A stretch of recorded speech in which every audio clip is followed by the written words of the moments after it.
Everyone calls this car a lazy copy. They say Mitsubishi just slapped a badge on a Renault captor and went to lunch. I thought so too.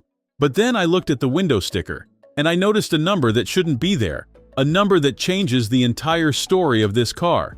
See, normally this car comes with a 1.6-liter hybrid engine. It's the same one you find in a Renault. It makes about 140 horsepower. It's fine, but look closely at this spec sheet. It says 1.8 liters, and it lists 158 horsepower.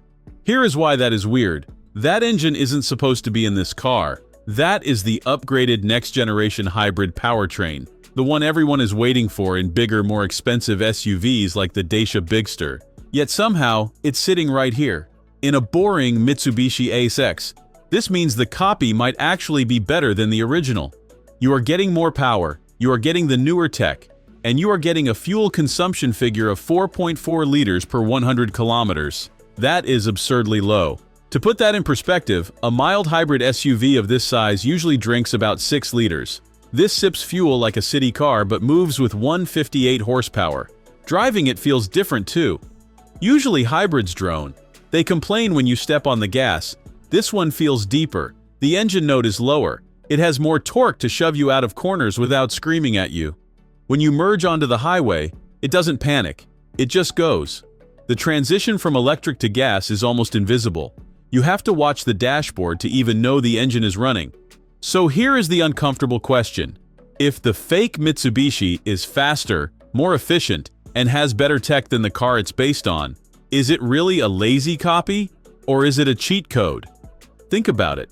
You get the Japanese warranty, you get the availability, but you get the European driving dynamics in this secret weapon of an engine. The interior is exactly what you expect, because it's a Renault interior. That's a good thing.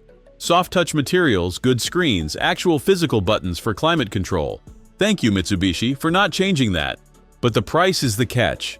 At nearly 40,000 Swiss francs, this is not a budget option anymore. You are paying a premium for that diamond badge. But if it comes with the heart of a much bigger car, maybe the math actually works. This is the most honest, dishonest car I've ever seen. It lies about its identity, but it over-delivers on the road. So, yeah, this car breaks the rules. And speaking of rule breakers, next time we're looking at a truck that costs luxury car money but somehow makes sense. You'll want to see this. Let me know in the comments. Would you buy the copy to get the better engine? Thanks for watching. If you enjoyed this video, hit that like button and subscribe for more content just like this. Leave a comment below with your thoughts or questions. I read every single one. And don't forget to click the bell icon to get notified about my next upload. See you in the next video.